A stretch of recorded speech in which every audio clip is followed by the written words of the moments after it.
I am very happy to be here on this bright red spot on our pale blue dot, as Carl Sagan called our planet. Today I'm going to talk about gravity with a little levity. By gravity, of course, I'm referring to what's keeping you all in your seats right now, rather than floating up into outer space. But gravity is also an excellent example of how science can help us see the unseen. What got me thinking about gravity lately was this image. Now, one of the fun things about being a human is that you can take a whole bunch of us and put us in a room like this and show an image, especially one that's a little abstract.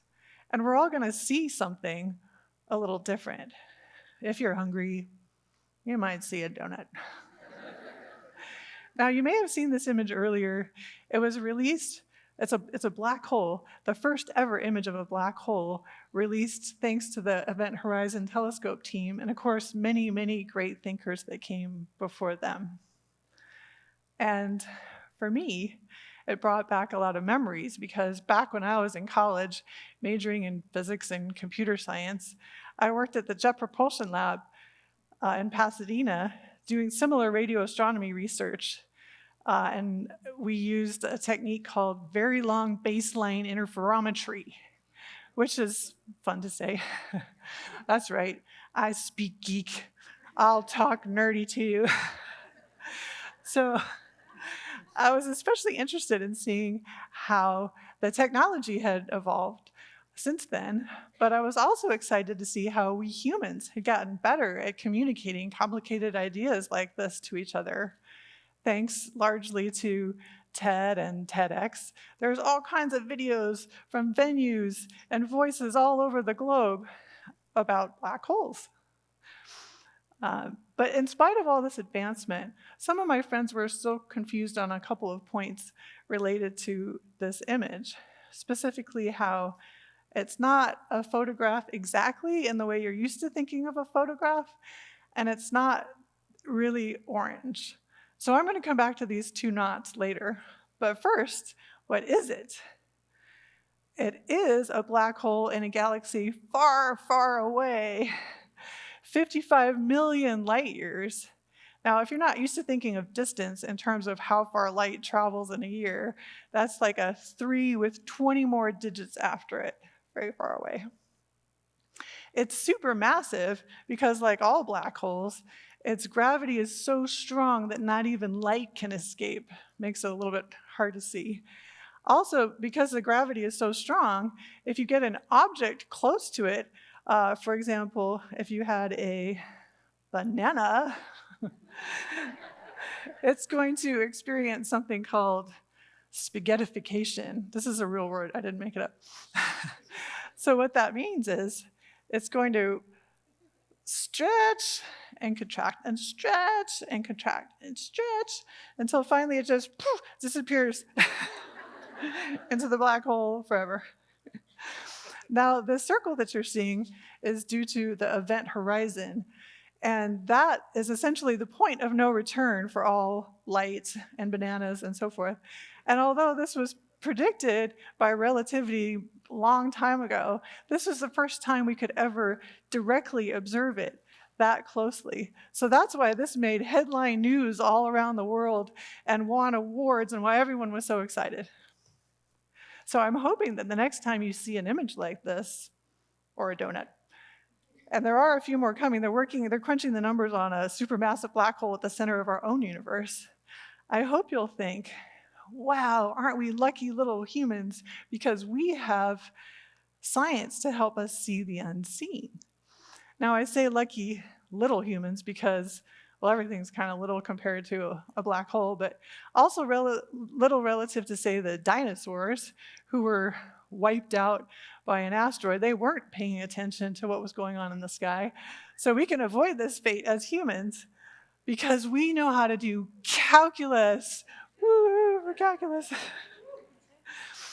So back when I was a much littler human being growing up in Hawaii, before I learned about calculus and Newton's laws and relativity, I learned a little bit about gravity from a canine on TV. Does anybody remember Wile E. Coyote and the Roadrunner. So he would go running across the cliff, and it wasn't until he realized his predicament that gravity would kick in, at which point he would fall straight down. Now, is this how gravity really works? No. You may recall from school, we had Newton's laws, which would predict a path not square, but rather rounded. Now, one of the things about Newton is he grew up where there was a bunch of apple trees. I don't know if you remember this about this story. Apples would fall from the trees and give him ideas. So I grew up in the tropics, and we didn't have too many apples, but we did have lots of bananas.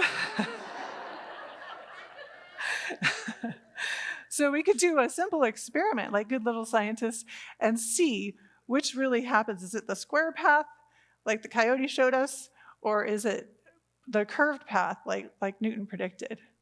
Are you ready? We're going to do a little experiment. So if I send something this way, what's going to happen? Woo! Yay! Yay for Newton. So when I'm learning about science, it's fun to know a little bit about the story of the person who discovered this. You know, Isaac Newton invented calculus, not to torment students, but to figure out questions just like this. He also had a bunch of fun quotes. For example, this one's pretty famous, where he said, "If I have seen further, it is by standing on the shoulders of giants." Now, this is one of the things that to me was very appealing about science, is how we help each other. You know, there's this collaboration across cultures and time, and also this dedication to finding the truth. But wouldn't it be nice if we also had this kind of humility in other parts of society and dedication to truth? Unfortunately, Newton's laws could only take us so far. They worked great for things like bananas and asteroids, but if you had something moving a bit faster, like a GPS satellite, or something much more massive, like a black hole, you were going to need a more general theory, like the general theory of relativity. And what this tells us is that rather than some invisible force pulling down on the banana, it's actually space-time that is bent by mass. Now, it's hard enough to comprehend three-dimensional space. Never mind, you add a fourth dimension on top of that and say that it's not static but moving and wiggly. We have gravitational waves. This is just mind-bending, and it would take a genius to come up with it. Now, you might know who the genius was that came up with it. Anyone? Einstein. Aha, but which one? There were two. She says. Really, I promise, there were two. Oh, there we go. The seen and the temporary unseen. Mileva Einstein was Albert Einstein's first wife, and they met in school. This was a college that didn't normally allow women. She had to apply for special permission to go. There's quite a bit of evidence from people who knew them and from their letters that showed a lot of collaboration. Her name was even on an early version of one of their papers. It was removed before it went to be, officially published. So we'll never know for sure how much collaboration happened there. Fortunately, we've gotten a little bit better at being inclusive and giving credit where credit is due. We still have a long way to go on that front. Luckily, we don't have quite as far to go on our image. It would take a few more science giants to get here, because even though Einstein's theories predicted the existence of a black hole, he himself couldn't see it. He thought that was just bananas. That was too crazy to be or something real. It would take other science geniuses to come along and say, oh, well, this thing could really happen, and how can we find it? And then come up with very long baseline interferometry in the 1960s, which takes me to those two no's that I promised you earlier, how it's not really orange and not exactly a photograph in the way you're used to thinking of a photograph. So that comes back to light. Now, do you guys remember your electromagnetic wave spectrum from school? Light comes in all sorts of wavelengths, and unless you have superpowers like X-ray vision, you can only see in this very narrow spectrum here in the middle where colors exist, okay? And that actually doesn't work very well for observing the sky, except for at night, because the sun is blasting out all this visible, colorful light.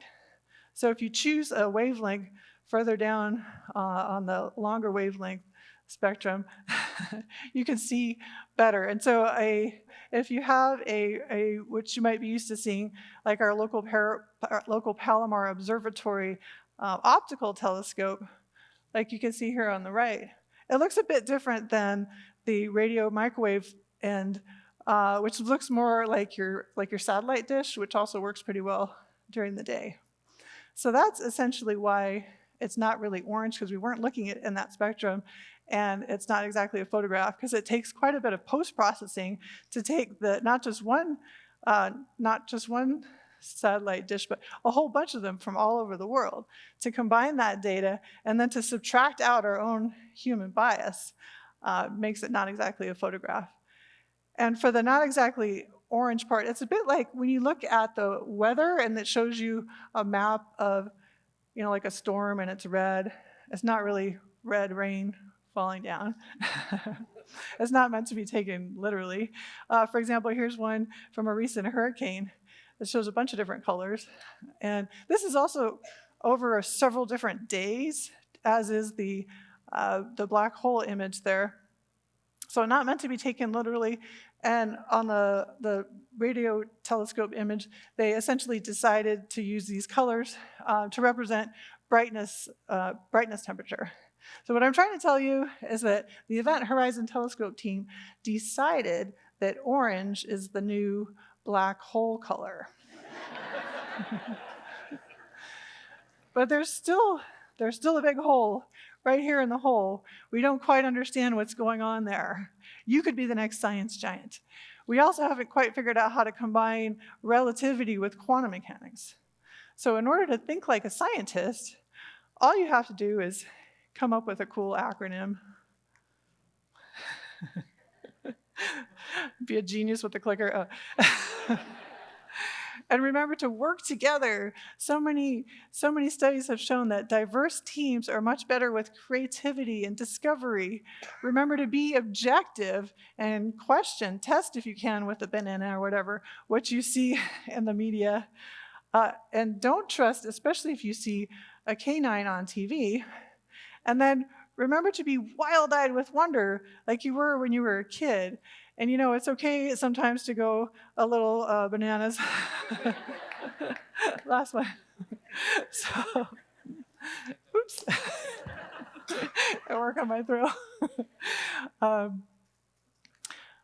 I encourage all of you, whether or not you're scientifically inclined, to think about, what kind of giant you want to be.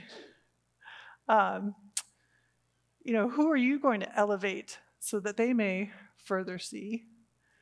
And then, whose shoulders have you stood upon or next to? And did you give them enough credit? And did you remember to say thank you? Thank you.